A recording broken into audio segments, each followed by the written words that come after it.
because you feel so alone, you feel so alienated, you don't know how to respond. You want to, but you fear that if you respond, what is it that's going to come next? Is it going to be worse? At Sakshi, we understand that real change begins when communities come together. How can we, with the power vested in us because of our positioning, act as allies and create a change at an individual or relational level, or influence policies and practices to bring about a structural change to prevent or stop this kind of harassment?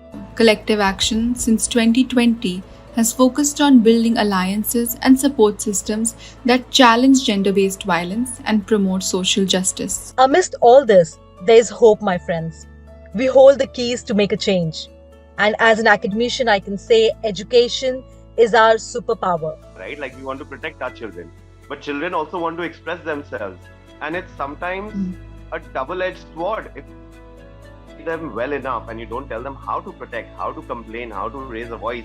Collective action is a tool to break down the systems of violence and discrimination. It is through solidarity that we can challenge the isolation survivors often face, creating spaces where healing and justice thrive. Together in sensitizing our friends, family, peers, so as to let them all contribute in making cyberspace a more secure space as we go forward. By understanding and addressing the cultural norms that allow violence, we can begin to dismantle the structures that perpetuate harm.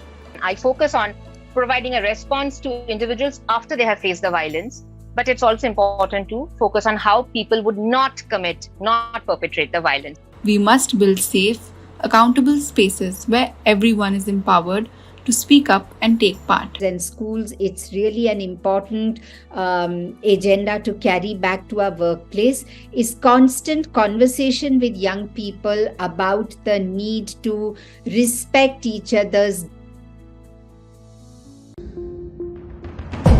If you are safe, then so am I, 'cause there is no me and mine, the you and me, it's only us, it's only us. It has to be. Let's do what it takes, let's do what we can, each one will be safe. It has to be. Let's do what it takes, let's do what we can, and that is the plan. It has to be. If you are safe, then so am I, 'cause there is no me and mine, the you and me, it's only us, it's only us. It has to be. Let's do what it takes, let's do what we can, each one will be safe. It has to be. Let's do what it takes, let's do what we can, and that is the plan. It's happened, we never thought it would, but it's happened. It's happened, we never thought it would, but it's happened. We drew the lines of me and mine, we were such fools, we missed the bus. It's not you, it's not me, it's only us. 'Cause I am you and you are me, there's no difference, can't you see? It's not you, it's not you, it's not you, it's only us. It has to be. Let's do what it takes, let's do what we can, each one will be safe. It has to be. Let's do what it takes, let's do what we can, and that is the plan. It has to be. If you are safe, then so am I, 'cause there is no me and mine, but you and me, it's only us, it's only us. It has to be. Good afternoon, everyone, and welcome to this important and exciting event for Sakshi. I am Naomi, the Gender Content Specialist at Sakshi, and I am honored to be here today as we launch our new handbook on gender stereotypes. It's an incredible milestone that builds on over 30 years of our organization's work dedicated to gender equality, responsible sexuality, and prevention of gender-based violence. Sakshi, founded in 1992, is a pioneering organization dedicated to ending gender-based violence and promoting gender equality. Over the past 3 decades, Sakshi has worked at the intersection of law, education, advocacy, and behavior change with a vision to create a violence-free world for all. This handbook is a part of Sakshi's larger preventative approach to gender-based violence, focusing on changing attitudes and behaviors. It's about questioning the ideas we've accepted for so long and actively dismantling the harmful stereotypes that enable GBV. At Sakshi, we understand that real change begins when communities come together. Our Collective Action 2024 campaign highlights the importance of building alliances and support systems against gender based violence and brings us together for a meaningful dialogue like today. This panel discussion is vital to that campaign as we explore how collective action can empower us to challenge stereotypes and prevent gender based violence. I am excited to introduce our panelists. We have Dr. Abhiruchi Ojha, who is an assistant professor at the MMAJ Academy of International Studies, Jamia Millia Islamia. Her research interests span international politics and gender studies with a specific focus on women's participation in politics, gender dynamics, conflict, and peace. We have Meghna as the project coordinator for media and communications at the Center for Social Research in India. Meghna works primarily in responsible AI, online well-being, and GBB violence in digital spaces.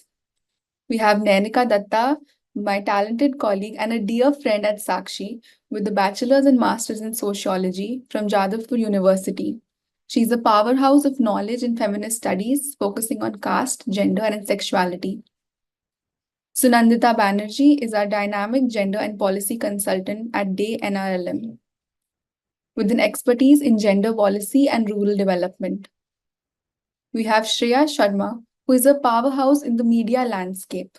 After 5 years of rich reporting experience at Dainik Bhaskar, she now leads the charge as channel lead at Josh Talks.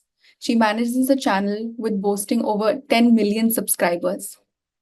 Michelle Harry, a senior manager and operations head at Sakshi, also my very good friend, has extensive experience working on gender-based programs in various spaces.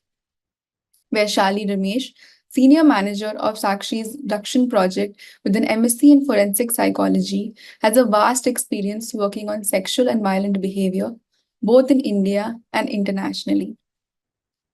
Now that we've gotten to know each other, let's get started. I would like to know what's one stereotype, gender stereotype, that you held on to for the longest time. And did it benefit you? या उससे आपका नुकसान हुआ है या फिर क्या मतलब क्या इम्पैक्ट पड़ा उस जेंडर स्टीरियोटाइप को होल्ड ऑन करने से आपकी लाइफ को and when did you realise that you know it this is a stereotype and I must let go of it I guess I will sort of start it. The thing about stereotypes is that these are ideas that we hold on to be true, but they are very harmful. They are very harmful because it has impact on people's life and their lived experiences as well. So one stereotype that I held on to for a very long time was on masculinity. The construction of masculinity, which told us, which informed us through different institutions, that the household sphere, especially the chores at the household, is something that is not an area for men, and especially caregiving as an aspect. Now, much of this was also something that I believed in because that's the kind of practice I saw around me. And I thought that's not... I mean, that's the case, and this is how men are. They don't participate in caregiving jobs, and they don't participate in household chores. In fact, the internal joke of stereotype was also such that you were told that if you leave these jobs on men, then they would not be able to do it. So you don't even provide an opportunity. You are trained to make sure that you don't even open that avenue for men, which basically means that you would not get to know if they can be caregivers if they can also participate in household chores, unless there's somebody who actually does it out of habit, and then you realize that, well, that was a stereotype. Initially, you would think that that was one person, and then eventually you will realize that, as I realize, that it's not just one person. Actually, this is a space that has not been allowed to a lot of men, and a lot of men have also internalized these ideas. Women, like I had internalized as a child, until I met people who are ready to break. We can discuss sort of further, but I would also want to listen to what co-panelists have to say. That's actually really well put, Dr. Roja. I completely relate to that. And that, so since Naomi mentioned it's like a confession sort of time, I think the one strongest belief that I held on to for a very long time was that women are women's worst enemies. So I was always skeptical of making women friends, having female friends, especially growing up. I think high school mein, you feel like I would be the cool girl if I have more male friends, and I would be more accepted, So sort of it pick me girl wala behavior, I think I developed very early on, and I didn't realize how harmful it was. In fact, now more and more, research is coming about how bad it is for women's physical health as well to not have enough female friendships. And I think that's so insightful because growing up, we were always, pit against each other as competitors, as someone, who have to win a man's favor and, uh, territorize, have a territory and scare away other females. I don't know where this mentality, why it has been created in a way, because now I feel like I have more female friends and I have a much better life because of that, because my female friends make me a better person. And I wish I knew that sooner and I got rid of that sooner. But yeah, I would really like to know what everybody else feels and their experiences. Thanks, Meghna. I would like to come in right after you. And I think one thing that I was struggling while growing up, and it was not something that was explicitly being put across, but I think we were being, at least I can say for myself, I was being expected to carry myself a certain way. And it was never being put out in so many words that this is not right or wrong, but there's always a way of some sort of a social sanction coming with, okay, no, this is not the way you should be so expressive in public or so opinionated. And also some value coming with being accommodative and adjusting. There's a lot of virtue attached to it, even if it is not, again, explicitly made very clear to you. There is always certain behavioral reward towards women who are notionally, say, accommodating or more adjusting. So I think expressing rage or anger or being very vocal about opinion, there you can definitely see it on someone else's behavior that no, this is not something that is probably accepted. So yeah, I think that's from me. So mine is kind of also the same thing where I wasn't allowed to express anger as a child. I wasn't allowed to be too happy, and I wasn't allowed to jump around too much. But like men in the family and boys are allowed to show all of that. And I wasn't. It just really angered me. And I think growing up that really pushed me to dampen down my emotions, not show too much, even in like professional or personal spaces. And that kind of just builds up over time. And then you realize it one day and you're like, I've just put all of this deep down, and it's time I found healthier ways to engage with these emotions and to show them. But yeah, mine was kind of the same. Thanks for that, Vaishali. Even I would like to add over here. So, growing up, and I think so I resonated with Meghna also that, when you share that, you have to have more female friendships and, you were always pitted against each other. I was my story is a little different in the sense that when young, I used to pursue rifle shooting, and I was considered as the tomboy of the gang. And and that was something that my parents were not objecting of it, and actually my father actually promoted that in that sense.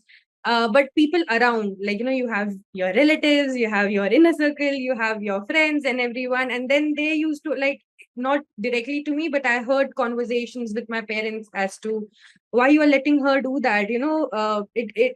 It won't help. Maybe try grooming her in a certain way that she acts like a girl and she knows how to be a girl. So that something is um that really bothered me as a child. And I can also say there were instances in my life wherein there were individuals who told me that you know it won't hurt for you to learn a little bit of a makeup. And then that was something that I took really to my heart, and I was like, okay, maybe I should try. Why not? Let me try.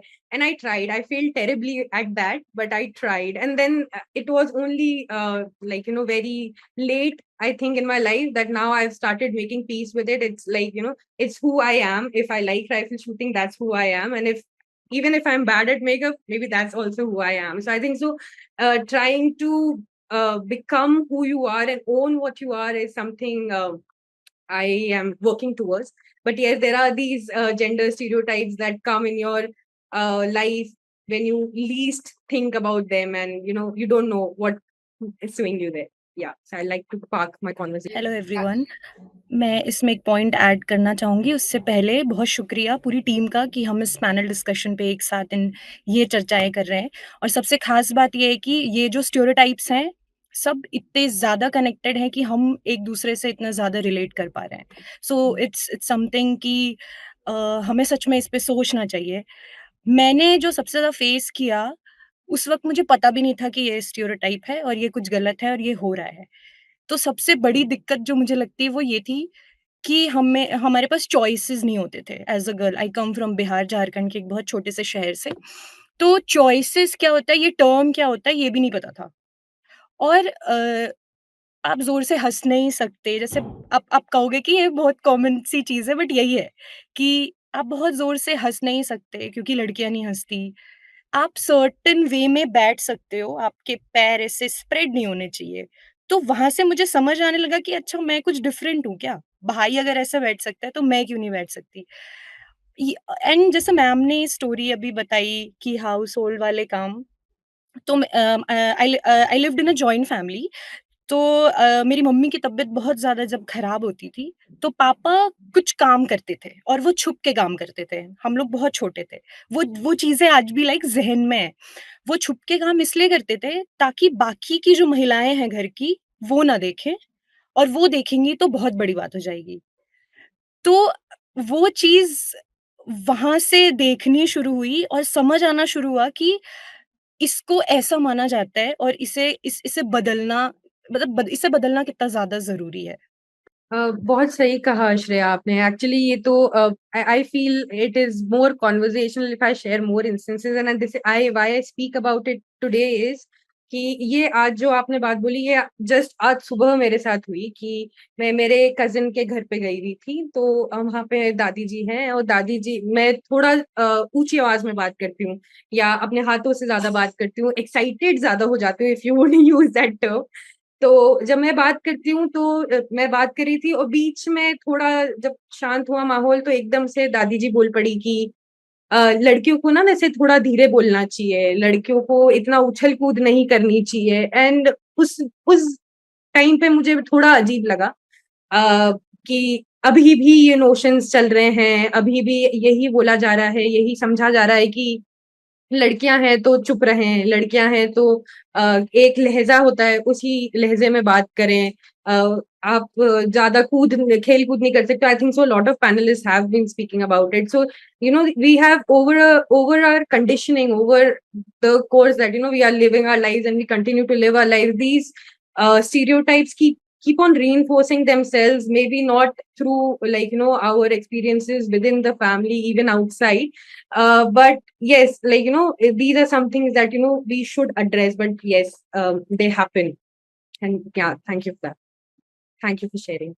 One stereotype that I would like to talk about today is, and for the longest time, I held on to the idea that women should always prioritize keeping the peace in relationships, especially in family dynamics. Like so many of the panelists spoke about, not talking loudly, dressing in an appropriate manner that is aligning with the gender identification. I believe that being the harmonizer was an inherent female trait and that we all grew up with that. And this influenced how I navigated conflict, often at my own expense. While this may have helped maintain short term harmony, it harmed me in the long run because it taught me to silence my own needs. It wasn't until I started engaging with feminist literature, I studied sociology, I was engaging with different kind of other people. I saw that this is not the case, that it doesn't have to be like this.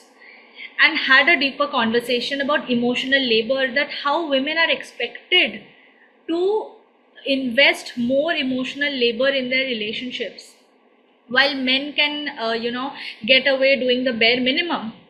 Like if you just respect a woman, I think that is something we take to a higher level in India. It's like at least he respects you, at least he allows you to work. Okay, at least he allows you to do this. I mean, why do we even need to be allowed for something that we've been born with? We have the right, we've been born with the right. The constitution gives us the constitutional right to equality, that every individual born in a country grows up with this equality. So why do we need that permission? And I realized this was a stereotype I had absorbed, and it wasn't my duty, because in my personal relationships I was also becoming I felt guilty that if I did not maintain the harmony, if I was not able to maintain the peace, maybe I am the problem. The word gaslight has been thrown across everywhere on social media, but I think as women we do often gaslight our own self at times, a lot of times, thinking that we are responsible for keeping the relationship safe. It is we who are making mistake. So I think this kind of once I recognized this, I began unlearning it, and it's been freeing to set boundaries and express my needs openly. And I think as women, it is not a very easy task to express our boundaries, express our needs. I think we all have discussed that, and I would love to hear what the rest of the panelists have to say. Thank you. Yeah, I'll just step in here, and one very specific stereotype जो मेरे को हमेशा रहता था and मैंने देखा भी था. So the problem with some of the stereotypes are that वो ना हमको, I'm like, I can see this happening. So why are you saying that it's a stereotype if I can literally see it happening? मेरे सामने हो रहा है. So I was a sports person. I am a sports person. मैं basketball खेलती थी, and मैं देखती थी कि मतलब मेरी टीम की लड़कियां, और मतलब हम लोग, मान लो हम लोग ने 5th से खेलना शुरू किया, and 6th 7th 8th 10th में जाके हम काफी अच्छे हो गए. मैं देखती थी 6th में जिस लड़के ने हमारे साथ खेलना शुरू किया वो 8th में इतना अच्छा हो गया. एंड मेरे को लगता था कि भाई ये कैसे, how I just like how are men really better at sports than women? Like, no, what is the scene? Like, I really started believing it until I saw the amount of practice that men get to do, until I saw the amount of mistakes men are allowed to make in sports. Like, they are silly, goofy all the time. Like, उन्होंने dribble करना नहीं सीखा होगा, वो ऐसे back वाले shots मारना शुरू कर देंगे, and that's how they learn. Nobody laughs at them, nobody makes them feel like, what are you doing? Whereas girls on the court are always like, were expected कि कि सीख कर आओ पहले से. अरे कहाँ से सीख कर आए? हमको वो आप स्पेस ही नहीं देते हो जहाँ पे हम मिस्टेक्स कर सके. थोड़ा सा गिर गए, अगर रो लिया तो बोलेंगे देखो क्यों रो रही हो, अब जाओ जाके बैठो, अब मत स्पोर्ट्स में आओ. So I think that sometimes that like stereotypes become like a self-fulfilling prophecy as well if we don't stop them. और हम उसमें बिलीव करते करते वो हमारे दिमाग में बैठ जाता है कि फैक्ट बन जाता है हमारे दिमाग में. I actually just wanted to make a small comment, Naomi. I think you're absolutely right. Eventually these things, make their space in our unconscious, and we kind of start seeing those patterns in our own lives also. So going back to, what I was also speaking earlier, how women shouldn't be friends with women, or like women are always, out to get other women. So I think वो वाली चीज भी हमारे दिमाग में इतनी बैठ जाती है that we are more skeptical of other women, and we don't trust them enough, we don't make enough space. So I think I never looked at it critically from this lens, but now that you're mentioning it, it just makes so much more sense to me. There's one thing which is the stereotypes shape our life, and everybody has discussed how burdened you feel when there are stereotypes, and it curtails you from being yourself, your full self. So that's one aspect of it. The other burden is also that many a times you have the burden of living up to it, in the sense you also think that it is true, and when you're performing you realize that you don't fit in that box, a box that's there. So there is one aspect of it which makes you feel that you are not, I mean, you are something and you are asked to be something else. So say, for example, sometimes you feel anger and you can't really express that emotion. The other is when you're expected to be angry. So as a man, you're expected to be extremely angry. You're expected to be very loud, and you're not supposed to be laid back. You are not any of that. You don't want to be any of that, but that's a box that you have to fill. The box is unreal because it's stereotype, and you feel the burden of it, and then you fall in that trap of mental health, and you're not able to talk about it as well. So what I'm trying to argue is that it sort of cuts both ways. It shapes you, it shapes the other, and it burdens the other, and it also burdens you. So that's my submission. I'll move on to the next discussion topic, which is, and this might carry on from the previous topic, but I want you to think a little more, is what is a stereotype which you thought was nonsense from the beginning? Like, आपको पता था, आपको नहीं पता था कि stereotype क्या होता है, आपको roles नहीं पता थे, आपके gender roles नहीं पता थे, आपको rules नहीं पता थे, but you just knew that this is nonsense and I am not going to do it, and anecdotes are encouraged over here. So I think carrying forward from the previous conversation, I think male weaponized incompetence is one thing that I never believed in from the get-go. But I think we were always taught कि पापा से मत discuss करो, पापा नहीं समझेंगे, और he won't be, भाई से काम नहीं होगा, तुम कर दो जरा उसका काम, ठीक है? He won't be able to take it because they're somehow like that fragile, like we were discussing, that they won't be able to complete the tasks at home, or they won't be able to do the emotional labor because they cannot, because they don't have the capacity to. And that always really annoyed me, specifically like living with my grandparents. I grew up in a small village in Meerut, and because I come from a Jat family, so everybody was like very conservative, and it was immediately bhaiya ghar aa gaye chalo. Bhaiya is like a term used for older men in the family, ki bhaiya ghar aa gaye. Even the mothers of those of the sons, grandsons, even they would just back off and be like, he doesn't have the capacity to handle these basic things. So I think we as women also, like we were discussing earlier, but this is kind of like a different tangent that we're taking now, कि ये weaponized incompetence है. Now men also have this excuse कि you know that I can't deal with this, you know that I can't do this work because I'm inherently like this. We have to take the burden of this, we have to share the burden of this, and then we cry about it, we are angry about it, but then we also don't push back. So I think once we start pushing back and holding men accountable for their actions and telling them, what, you are capable of doing the dishes, you are capable of going to making a trip to the grocery store, being aware कि घर में कौन से मसाले खत्म हो गए हैं, you are capable of talking to your child like a human being and not lashing out, you are capable of handling big emotions as well. Just because you're men doesn't mean you are some kind of a mechanical robot and you don't have emotions. So yeah, so I feel like this thing, so I started this with my dad, and I think, yeah. So yeah, I think all of us as women have done it at some point or the other, now more so than ever. So I just want to know everybody's thoughts on pushing back for male accountability and how we are challenging weaponized male incompetence. Can I? Yeah. I think leading on from weaponized incompetence, even if they do end up doing a job, I think it's the emotional labor that really gets to a woman in the house. It's like, for example, if I tell my own brother that, why don't you go out and buy groceries? I need to give him an entire list. I need to tell him exactly where the store is. I need to tell him how much it's going to cost and how to pay. And I need to, list out every single step. It's the emotional labor that the woman has to still put in. And then they come back and you still have to double check whether they've got everything, because again, they don't know whether they've got everything. They don't know how to answer you. So I think more than weaponized incompetence, it's the emotional labor that a woman does have to go through mentally. Even while the man is out doing all of these chores for her or doing all of the things that he needs to do, you're still thinking about it being, oh, has he done the right job? Has he done this particular step? Because they haven't put thought into it at all. I think I just want to come in here and also talk about some of the experiences that are not exactly personal, but it's also not personal, because we have seen all of this happening around us a lot.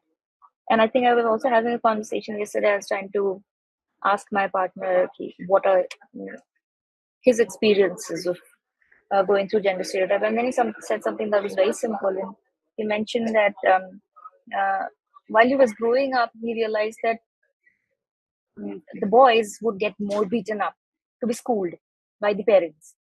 And then I recall that had happened with my brother, that had happened with most of the boys that I've seen growing up with. They would, and I was not hit by my family, but and they carry a lot of pain of being schooled of, or being taught to not process emotion, or to that, which is also a stereotype that um, has a huge role to play in all of these conversations somehow. So I think that is one thing that I think we also have to maybe be careful of what are people around us also going through. And in some contexts, I've also heard this come across as, these are the first moments for men and boys also to get their ticket to masculinity, to be schooled for the first time, and to learn that, okay, so this is my first learning of my boundary, so this is how I should probably be. So yeah, I think that's something that I just wanted to add to the conversation. Yeah, so taking what Sunandita said forward is, I think, one of the most harmful stereotypes that are there is vis-a-vis regarding masculinity is, of course, one is that you have to man up, and you have to be beaten up, and you have to face violence, and you have to learn how to deal with it by suppressing your emotion, and also at times being violent towards other people is part of being a man, and that's sort of normative, and that's what one desires to be. Also is, since we are also supposed to share anecdotes, is who is supposed to be the provider. And I think that's, in my conversations with people who are around me, especially men and boys, this is something that's very problematic, because first of all, it puts a certain kind of, it gives you only so many choices that you can be. Provider is not a, say for instance, my uncle was an artist, and he wanted to pursue art, and that was not really taken seriously. Nobody really, and his fabulous as what he does, but he was not really taken, and everybody was waiting, there'll be some point of time that he's going to take up a job. Now I got very interested in art, and I took this piece of art to my grandfather. He took it and he threw it away, and he said, no more art in the family, so you better go and study. What he basically meant was that, you're a girl. Art is something that he's doing, so nobody really gets to do it because it's a non-serious business. So you have a coloring of certain profession, which is seen as something that would give you livelihoods, something with which you can be a provider. And it was far more problematic for him, but it also set up boundaries for everybody else as well inside the household. So if you have to do something serious, it has to be something serious like a job, and being an artist is not going to pay. So that's something that you're not supposed to do. What it also does is other people who would want to do it in the family also don't get to do it. So in my case, the expectation was that, you just study and whatever, and then take up a job and, add to or follow whatever that you want. So I had more choices than compared to my uncle, who now has a job teaching art. So he is pursuing his passion, but it also tells you that this stereotype, which is considered as the first foothold, limits the choices of men of who they can be. And once it's limited for them, in my case, even if I wanted to be an artist, by profession. That's something that I, at that point of time, thought that, okay, I mean, this is not something that I should pursue, definitely, because the family is not going to look at it as something serious for that matter. I was not very serious. I just wanted to do it as a hobby. I was not as good as him. And yeah, so that's something that one has to sort of also take into account. I would just like to add over here again, like sharing from my personal experiences. When you in like very recently, I've seen that people, especially men in my family, or like my older brothers, they started speaking out, and they started speaking about how it is has to be an equal platform. It is the marriage. When we talk about marriage, it has to be both of them coming in together, because usually the conversation that happens in our households has always been that okay, you've reached certain age and you have to earn this much money, otherwise how are you going to provide for her? We are bringing another woman, we are bringing someone else's daughter in our family, how would you provide for her? But I think so recently the conversation, which was this for a better part of my life, has started to shift very slowly. But yes, the men in my families, and now they have started coming up and they're saying that okay, but she also is earning, and she also has a job, so why not let her also bring to the table what she is doing? Because what is also expected of them is that it's simple acts, like when you're going out for, say for instance, we were talking about grocery shopping, it's always assumed that either they won't know about it, but then when it's time to pay, they would come out, like they should come out with their wallet, say, okay, I can pay, I won't know anything about what masala would go there, but certainly I have to pay. But that is the responsibility that comes to them, right? But now slowly it's all trying to shift little by little. I'm not saying that it has completely gone away and we are done with it, but yes, more of these conversations, that the conversations that we are having today, and the conversations we have through our programs, when we include men and boys in these conversations, whether it is when we are working in the tea gardens, or it is when we are working in the textile factories, it is important to have these conversations, and it is important to address these stereotypes, especially gender stereotypes. And I think so that is the stepping stone we begin all of our programs with. That is the first step that all of our programs actually address when we go for our implementation. Yes, so this is my submission to this question. Yeah, I would just like to continue with what everybody is saying. I think for women, their jobs are like much like a hobby, and for men, their jobs are much more serious. So one belief that I would always, when I was a child, I would see that when my grandmother passed away, my father, in spite of that being his mother, was not crying. While everybody was expressing grief, they were crying, but I did not see a single tear in my father's eyes, and I was shocked that it's your mother who has passed away, and still I can see that maybe even he was feeling that overwhelming emotion, he would go to a corner and just take some breather and come back and pretend like nothing has happened. So the emotion, I think more and more young boys need to be taught that considering the amount of suicide rate we have amongst men, some of the highest data tell that men are more prone towards cardiac arrest and suicide rates. It all comes from bottling up emotions. A lot of emotions are bottled up, that comes in the form of rage, and that is a systematic problem, the rage, because that contributes to so much of violence around us. Okay, and the fact that young boys are not allowed to cry is one of the saddest thing, because as individuals, we know how freeing it is to cry and to let out whatever was pent up inside us. I think and this kind of every man tends to catch on. If somebody is being not vulnerable, and the term, I think, sakht londa, okay, I think it's very popular across social media, not showing vulnerability, not being emotional. Michelle, as you said, that only when it comes to the money to pay, they're expected to pay. Even even if it might be that it is beyond their means, if they cannot pay, and it is looked down upon as, you know, as men who cannot pay. I mean, that is such a stereotype. And that, I mean, still today men are so hesitant to go to mental health professionals, because that somehow you know, they feel that they are betraying their masculinity. You go to someone to, I mean, you go to a, I mean, male person to talk about mental health, and they are like, yeah, today, you know, everybody has this, it's okay, it will go away. Or maybe they will just talk to a friend and think that is therapy. So I mean, it is really sad. I think more and more young men need to be taught that they are allowed to cry, and that has nothing to do with masculinity. Masculinity is not built on whether they cry.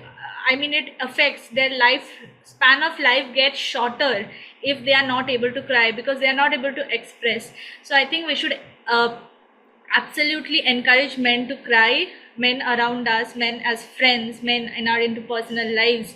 I think it's very important to not let them bottle their feelings. And I think as individuals, we also expect men to bottle up their feelings a lot, thinking that, you know, they're handling it very well and they should.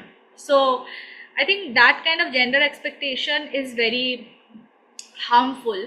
And also, whereas women are you know, expected to cry all the time, and crying is seen as a weakness, whereas men are not allowed to cry. These two are such contrasting stereotypes that continue to perpetuate, and it's a greater cause of violence, because not being able to cry gives rise to rage continues to be violent, and the circle continues. So I think crying is one of the most freeing emotions, at least I know personally, and I think everybody should have the opportunity to not feel so suffocated with their feelings. Thank you. What is one show, one movie scene which you think has done a horrible job, or I would say like a good job showing gender stereotypes and how entrenched or how like it boiled your blood?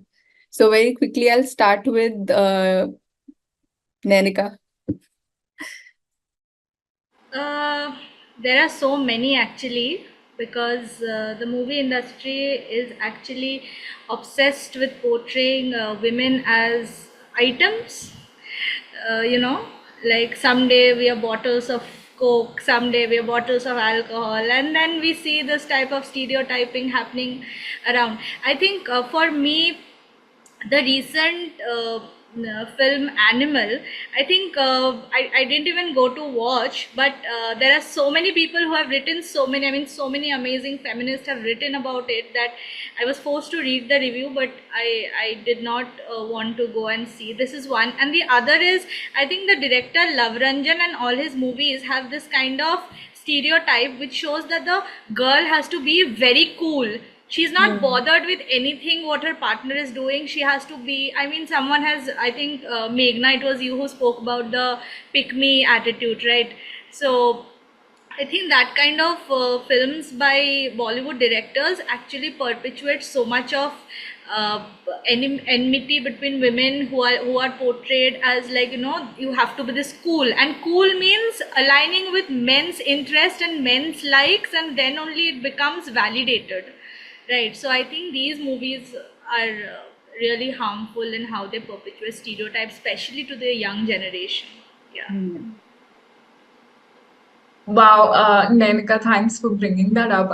This actually brings me to something that I think we all grew up watching were the Disney movies, Cinderella and all of these movies. So they have this theme of damsel in distress, where the woman is like so incapable of helping herself, and the guy basically comes in and rescues her. So I really dislike that passive sort of approach where the guy only likes her, it's love at first sight. He loves her because she's pretty. And like, what else? Can you just like, is she like not a complete whole human being? Is there no, it's not a 3D full dimensional personality that this woman, all these Disney princesses have. And they're almost always like stuck in a tower somewhere where Prince Charming will come and rescue them. And I think it's steeped into our unconscious, collective psyche as well. So I feel like it's been very damaging too. But I always hate seeing that portrayal on screen. I'll just pinch one line here. I think Meghna, very well you brought, I mean, excellent, you brought up the Disney thing. I think even the concept of consent, that the prince is coming and waking up the princess with a kiss that she didn't even ask or consent to, I think that also talks a lot about how Disney movies view women's bodies as well. I think that is also another interesting point, I think. Thank you for bringing up the reference to Disney movies. Yeah. No, but I think that's also true of a lot of Indian movies, especially because I watch a lot of regional ones also. And it's always this concept of the woman is in trouble and the guy has to step in and the guy is going to be the one, hitting all the villains and saving her from trouble. When very obviously, there's this one movie scene in a Malayalam movie I recently saw where the girl is all tied up and then she gets free. The guy frees her, but the guy is the one hitting everybody when there's a rod right next to the girl. Do you think she's incapable of picking that up and hitting everybody herself? But just that stereotype of, oh, the girl can't ever save herself, even if she has the resources, it's not possible. A guy has to be stepping in at that point. That really infuriates me. Now we've come to the exciting part of our event, and this is the launch of our handbook on gender stereotypes. I'm honored to invite two incredible Sakshi leaders to say a few words and officially unveil our handbook. First, we have Dr. Ramya Nisal, the Director of the Rakshan Project by Sakshi, and Dr. Aditi Kishore, Director of Sustainability at Sakshi. I'll introduce the both of them. Dr. Ramya Nisal, a consultant general surgeon and counselor. Dr. Ramya, as a master trainer, has worked with top businesses, organizations, and at grassroots level to raise awareness about sexual harassment in the workplace. Dr. Ramya is leading the Rakshan Project by Sakshi as its program director. Under her leadership, the Rakshan Project has reached out to over 1,068 colleges across India, creating a youth movement empowered by more than 73,000 Rakshans. Dr. Aditi Kishore is a gynecologist by profession with over 30 years of experience in the health and wellness industry. In her quest to prevent gender-based violence and create a culture of safe spaces for all, Ma'am is leading the program implementation of the Women's Safety Accelerator Fund and the Textile Industry Coalition at Sakshi. Under her leadership, Sakshi is operational in 98 tea gardens in West Bengal, Tamil Nadu, and Kerala, and 13 textile and garment factories and associated communities in Tamil Nadu. Let's hear from them as they share their thoughts before we launch the book. Over to you, Dr. Ramya. Thank you, Rami, and hello, everyone. Thank you all for joining us today to launch Sakshi's Handbook on Gender Stereotypes. We have been talking so much about it. We often hear about violence against women and claim that we are against it. But how many of us and how can we pinpoint where it starts? Let's look at the stereotype that women belong in the kitchen. It's a very common saying, often said in jest, but what happens if a woman chooses not to conform to that stereotype? When she pursues a career or simply wants to explore her passions, she may face backlash or criticism, reinforcing the notion that she is stepping out of her place. These jokes might appear harmless, but they help create an environment where violence becomes normalized. When we snicker at comments like, go back to the kitchen, we're sending a message that it's acceptable to belittle a woman's choice and ambitions.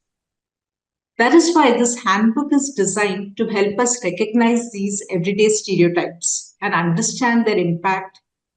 By addressing these issues head on, we can start changing attitudes in our community.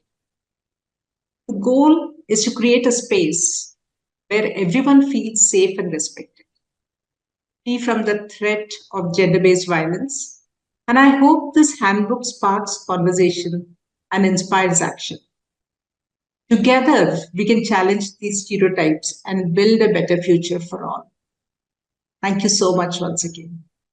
Thank you all for joining for this launch today. It is really wonderful to see so many passionate people. I would like to talk a little bit about something that affects all of us, and there are stereotypes that really endanger women's life. One such stereotype that is very overwhelming is the focus on fertility. Think about it. How often do we hear these comments? When are you going to have a child? Why are you not started a family as yet?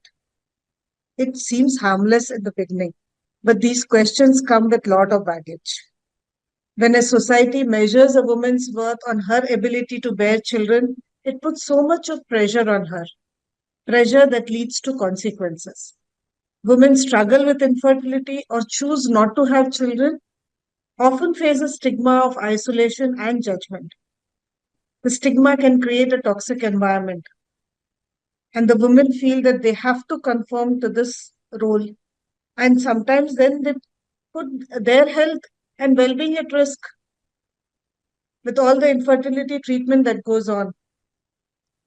So, this obsession with fertility doesn't just undermine a woman's autonomy, it also puts her life in danger.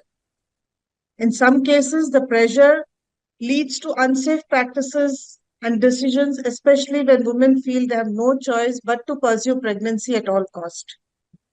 We need to challenge these stereotypes and support women in making informed choices and not succumb to the pressure of having to live up to the stereotype that all women are supposed to have motherly instincts. The handbook we are launching today is a step towards creating awareness and encouraging conversations about such stereotypes. Together, let's break the cycle of gendered stereotype that endangers lives and fosters an environment where everyone can thrive. Thanks a lot, everybody. Thank you so much, Dr. Ramya and Dr. Aditi. Thank you for shedding light on the critical issues surrounding gender-based violence. Now, as we celebrate the launch of Sakshi's Handbook on Gender Stereotypes, I invite Dr. Ramya and Aditi to launch the handbook.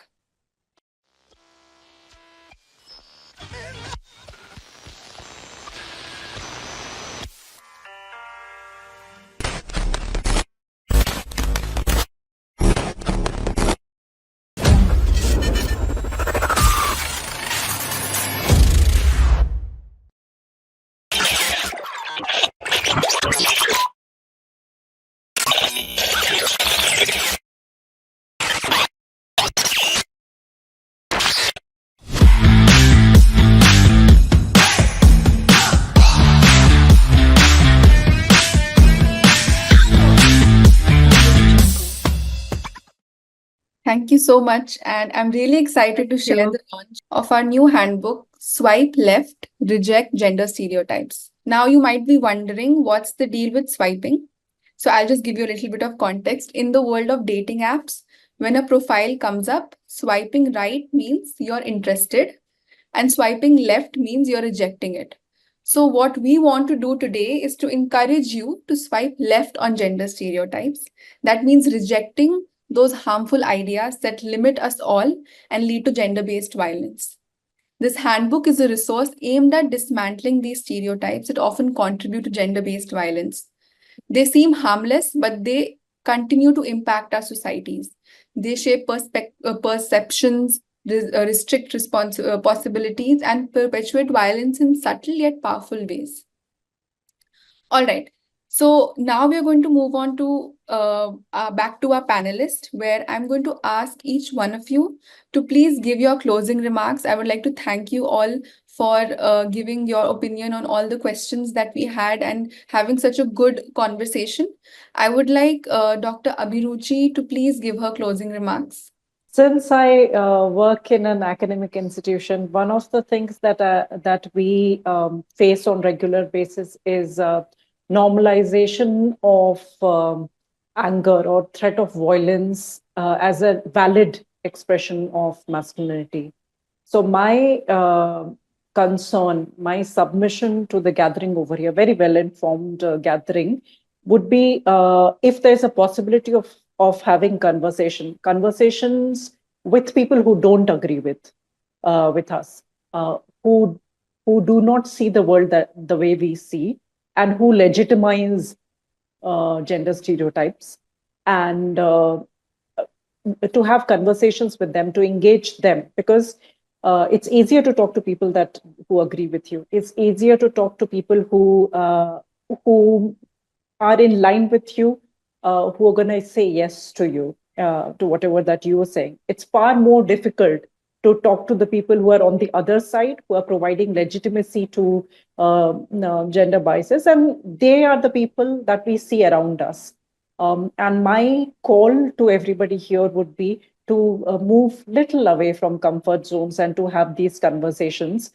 This is one problem that we are facing at institutional level at everyday basis. And many people, when you sort of invite them to have a conversation, why is it that you behave the manner in which you behave, is because they would say that we thought that this is acceptable, and the peer group also validated this feeling when it happened, unless somebody intervened and said that, I mean, I will tell you what is the problem, and this is a kind of behavior that's not going to lead us to peace. This is not a kind of behavior that will lead us to a situation where all of us are included, all of us feel safe, and our peace should not be at the cost of someone else. So that would be something that I would sort of urge everybody to collaborate and come forward. Thank you so much. Yes, we definitely agree with that, ma'am. And I think that engaging with not just men and boys, but many other people who don't agree, because the system is a system for a reason. A lot of people agree with it, a lot of people perpetuate it, and it benefits a lot of people. So I think that is something that we're definitely going to keep in mind. I would like to call Michelle to give her closing remarks now. Thank you, Naomi, for that. And I would take this opportunity to congratulate everyone here at Sakshi. Thank you for putting this book out together. And it's really very heartening to see all of you gathering here today to become a part of this journey with us of breaking stereotypes. Thank you to all of our panelists today for joining us for this launch. I think so. I would begin my closing remarks by saying that breaking gender stereotypes isn't just about having the right words or ideas. It's about living them every single day. It's about being able to stand in your truth, whatever that looks like for you, and knowing that you are not in this journey alone. You are not alone in doing so. The more stereotypes we've been battling for generations. They won't just disappear overnight. It's been a long journey. We've been at it for the last 3 decades now, more than 3 decades now, and we continue to address these as we go along.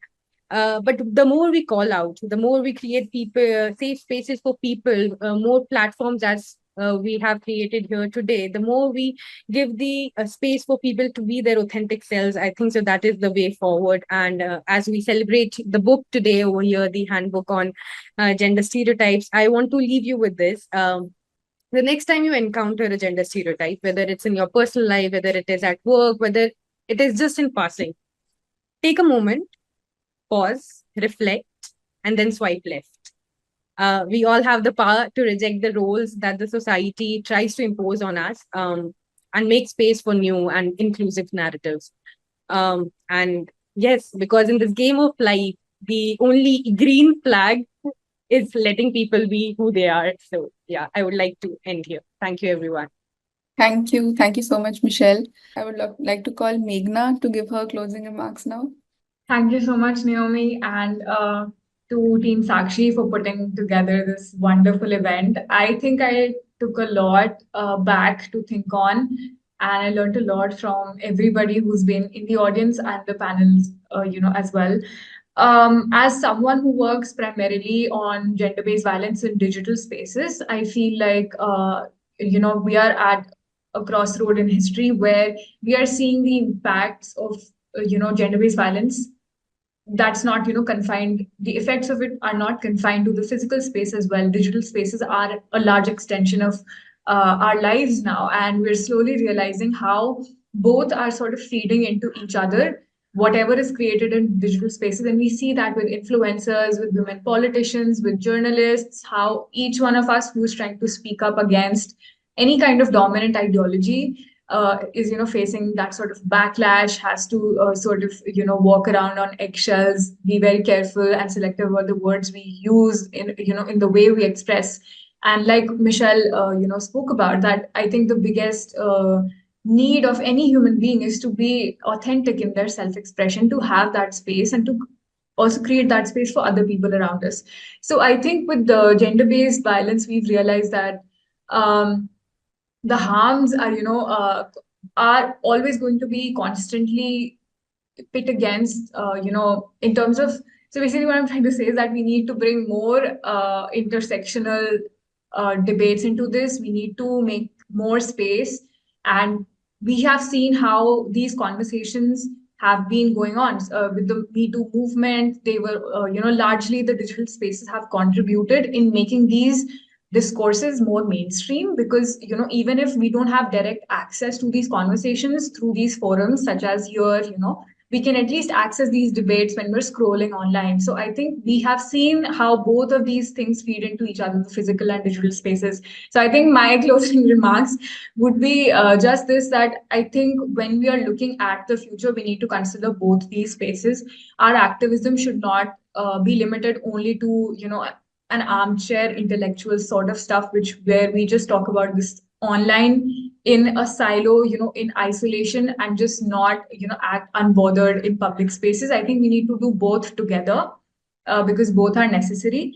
And more representation, more space for letting people be authentic, having the, like Dr. Roja said, having more, holding more space to disagree with people and engage with people who might not right away agree with our ideas. So thank you so much again for this platform. Thanks a lot, guys.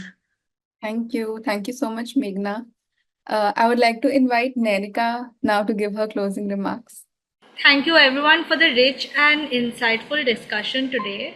As we launch Sakshi's Gender Handbook today, I'm reminded of just how deeply embedded gender norms are in our every facet of our lives.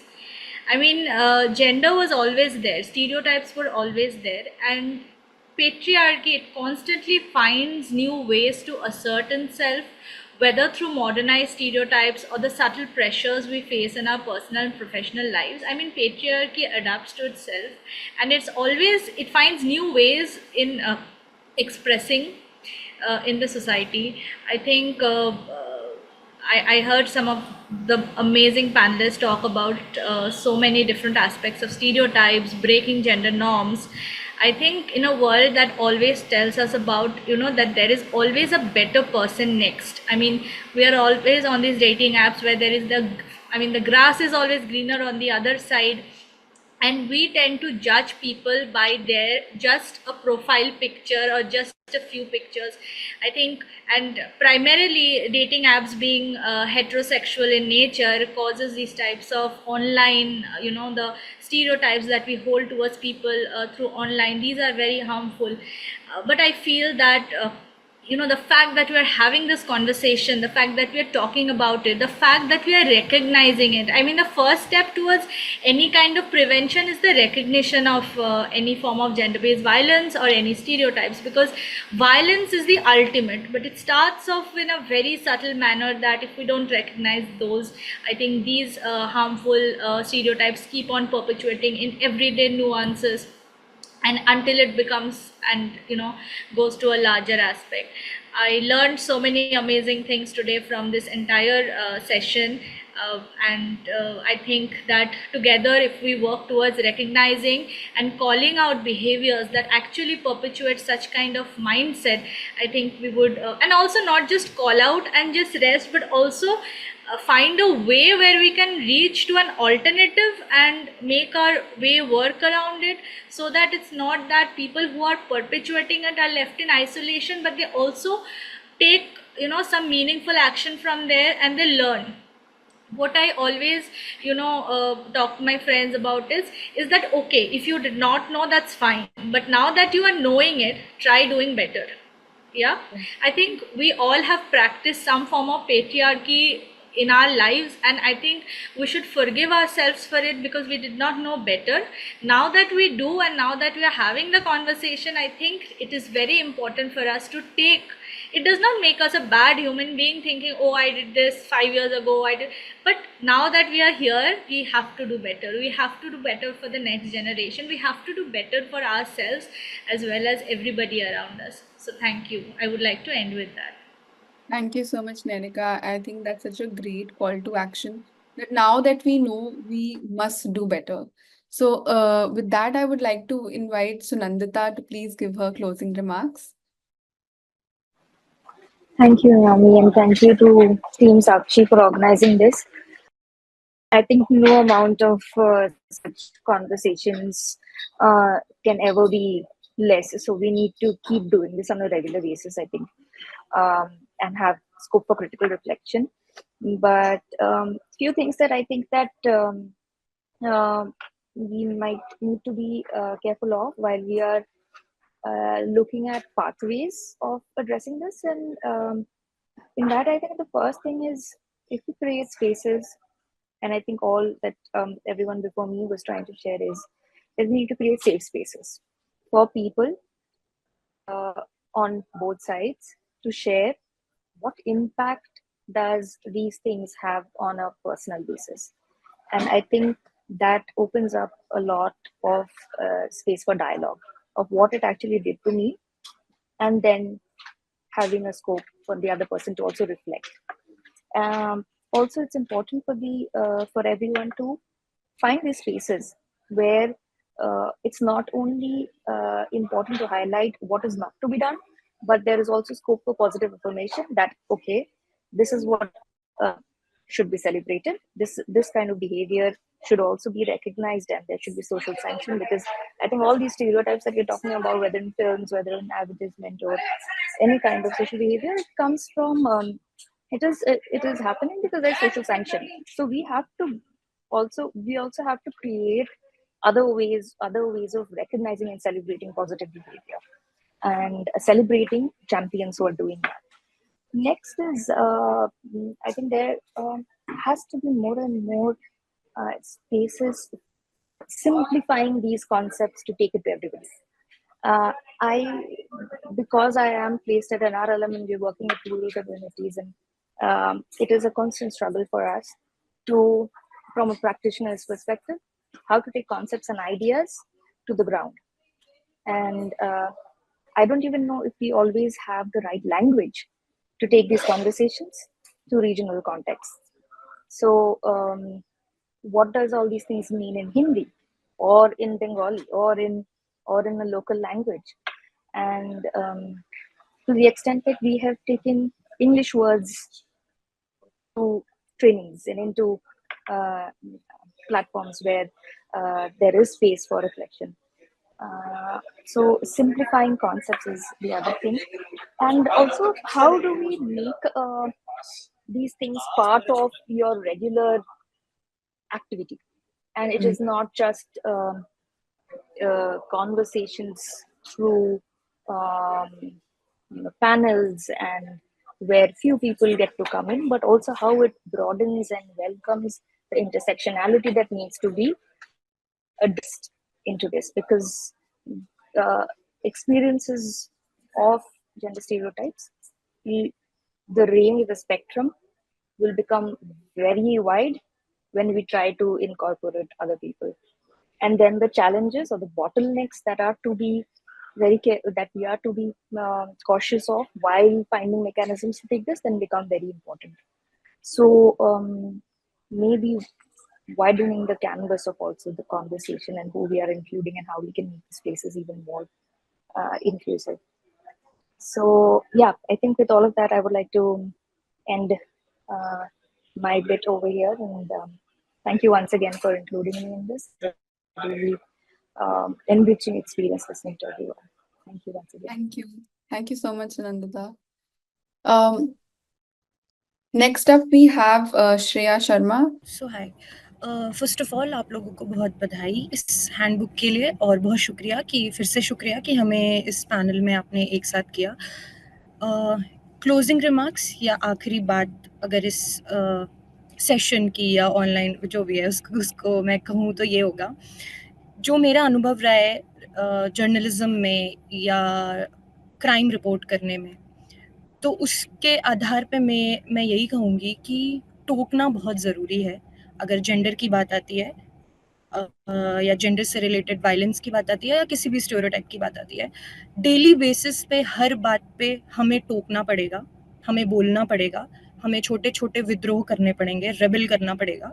कोई भी चीज़ हम हंसी में मजाक में नहीं जाने दे सकते. वेदर हंस क्यों रही हो, ऐसे क्यों बैठी हो, ये क्यों पहना है, अब इसका ये मतलब नहीं है कि हम बहुत ज़्यादा हर बार लड़ाई और उस पे उतारू हो जाएं। बहुत बार बहुत तरीके से बात कह के भी उस चीज़ से निकला जा सकता है और कन्वे किया जा सकता है कि हम कहना क्या चाहते हैं। तो ओवरऑल टोकना बहुत ज़रूरी है, और टोकने और सवाल पूछने का नतीजा ये है कि आज हमें ये पता चल पा रहा है कि हरियाणा, बिहार और राजस्थान में डोमेस्टिक वायलेंस या क्राइम रेट इतना बढ़ क्यों गया है, क्योंकि महिलाएं बाहर आ रही हैं, वो बात कर रही हैं, वो टोक रही हैं। तो मैं ये प्रैक्टिस अपने साथ भी करती हूँ, अपने भाई बहनों के साथ भी करती हूँ घर में, कि जहाँ भी कोई ऐसी बात हो, एक टेबल पे बैठ के बात करने वाला सीन हो, वो प्रॉपर्टी की बात हो या वो घर में कौन सा टीवी आएगा वो बात हो, अपना ओपिनियन रखो। और इसमें बहुत सारे पुरुष भी मुझे इसमें दिख रहे हैं, तो इसमें उनका रोल भी बहुत ज़्यादा बढ़ जाता है कि वो भी इस चीज़ को प्रमोट करें, वो भी अपने पेरेंट्स को कन्विंस करें और वो ऐसा माहौल दें जहाँ पे उनकी बहनें, उनके घर की लड़कियाँ कंफर्टेबली आके अपना ओपिनियन, अपनी बात रख सकें। सो क्लोजिंग रिमार्क तो यही होगा कि टोकना और विद्रोह करना बहुत ज़रूरी है। थैंक यू श्रेया, आपने एकदम सही बोला, क्योंकि मतलब अप्रोच ही वही है कि जब वो हो रहा है तब आप उसको रोको, क्योंकि फिर बाद में जाके कभी कभी भी ऐसा होता है ना कि आप बोलो कि आपने मेरे को ये बात उस दिन बोली, मुझे बुरा लगा, वो बोलेंगे कौन सी बात, मेरे को तो याद नहीं, मैंने तो ऐसे ही बोल दिया था। तो आई थिंक जैसे और पैनलिस्ट ने बोला, ये अनकंफर्टेबल कॉन्वर्सेशंस करना बहुत जरूरी है। And thank you so much Shreya, thank you for coming. I would like to invite Vaishali now to give her closing remarks. Thank you, Naomi. So yeah, firstly, congratulations on the handbook. I think I'm looking forward to seeing how all of us can inculcate this handbook into practice in our professional and our personal lives. And coming from a very mental health and from the Rakshan project, what I think the next step should be as individuals, more than what Nainika or Shreya have said, is अगर आप विद्रोह कर रहे हो, अगर आप rebel कर रहे हो, you need to also create an inclusive and gender neutral space while you're at it for other people to bring up their issues regarding gender stereotypes. If a man is being discriminated against, or even a woman, they need to have that safe space to come out and to talk to you about it and say, this is not working, this is not right for me. And as we say at the Rakshan Project, give everybody a rights-based language where they're allowed to speak what they want without any judgment, and give them the right words. Like Sunandita ma'am also said, maybe in a regional language or maybe in English itself. Give them a rights-based language where they are able to talk about these issues openly. And I really hope we're able to use this handbook in that sense, where we're able to promote a more equitable society going forward. So thank you. Thank you so much to all our panelists. Thank you once again for coming out and talking about these important issues. And I think a lot of people have resonated with it. And it is my privilege now to invite Smita Bharti, the Executive Director of Sakshi, to give our closing remarks for this event. Beyond her organizational leadership, Smita Bharti emerges as a distinguished poet and playwright. Her extensive body of work highlights prevailing societal disparities and oppression. Her endeavors have borne remarkable fruits with over 60 plays and short films and a web series. As a research fellow affiliated with WISCOM and the KK Birla Foundation, she delves into the core of pressing social issues, actively seeking pragmatic solutions and fostering crucial dialogues.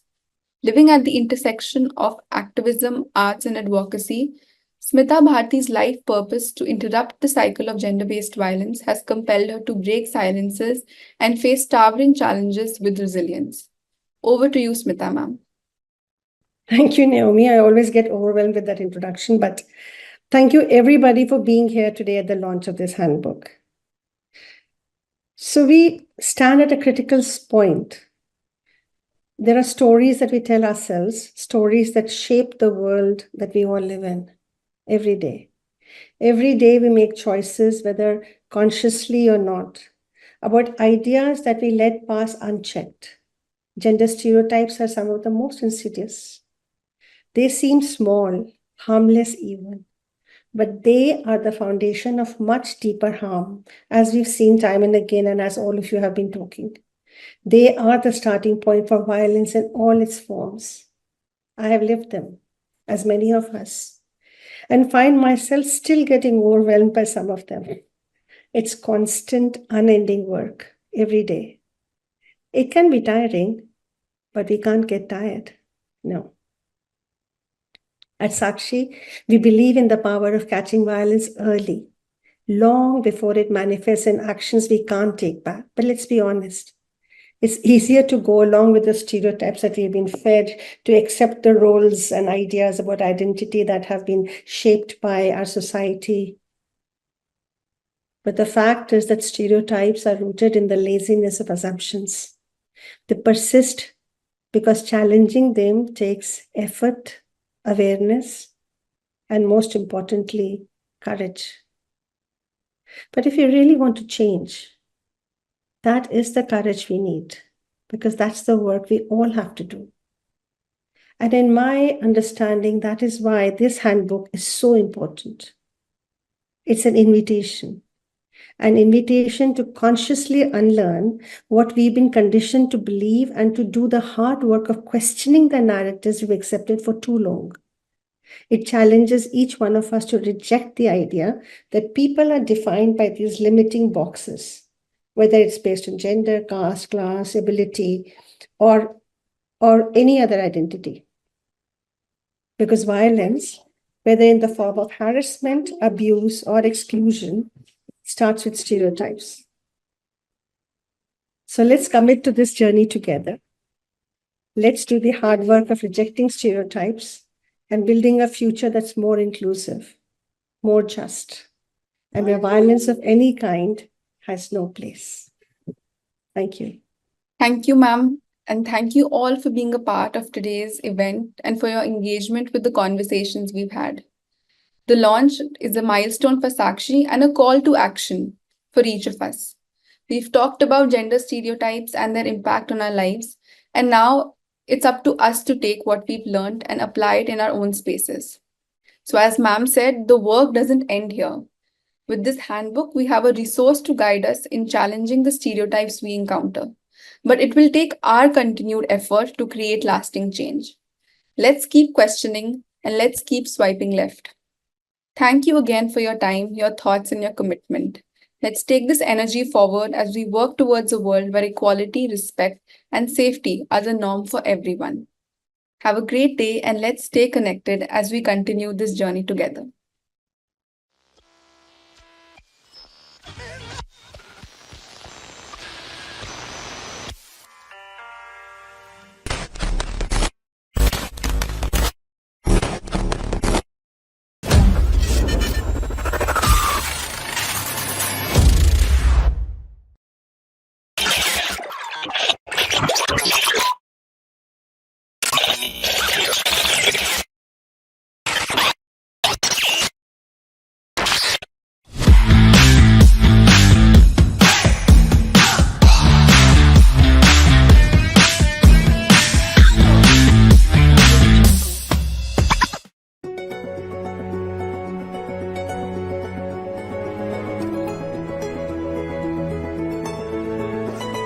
है तुझ में रोशनी जहाँ की खुद पे तू यकीन कर यकीन कर यकीन कर यकीन कर खुद को जला ले नौजवां खुद ही तू मशाल बन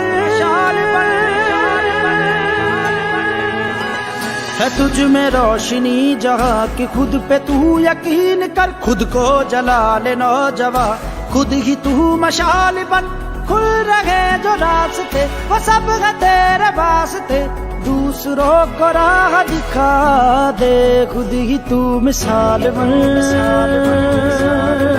खुद ही तू मिसाल बन खुद ही तू मिसाल बन मशाल बन मिसाल बन मशाल बन अपनी रोशनी से द्वारों को दिखा मेरा मिसाल बन मशाल बन मिसाल बन मशाल बन अपनी रोशनी से द्वारों को दिखा मेरा मिसाल बन मशाल बन मशाल बन मशाल बन खुद ही तू मिसाल बन मिसाल बन मिसाल बन मिसाल बन है किस लिए डरा डरा किस बात का संकोच क्यों है तू रुका रुका भयभीत तेरी सोच है आंखें पिछी है दुनिया की तेरे ही इंतजार में निकल पड़ अपनी राहों पर तू, मंजिल बेकरार है, मंजिल बेकरार है।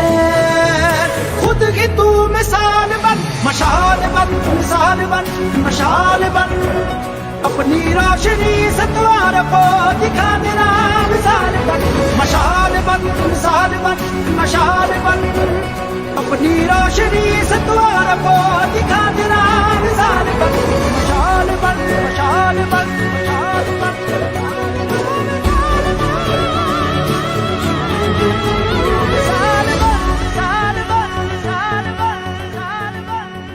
जगाए जा तू मन में जो, बढ़ाए जा तू कारवा, जगाए जा मन में जोत, बढ़ाए जा तू कारवा, तुझी से रोशन हो जहां ये ज़मीं ये आसमां, तुझी से रोशन हो जहां ये ज़मीं ये आसमां, तुझी से रोशन हो जहां ये ज़मीं ये आसमां, ये ज़मीं ये आसमां। खुद ही तू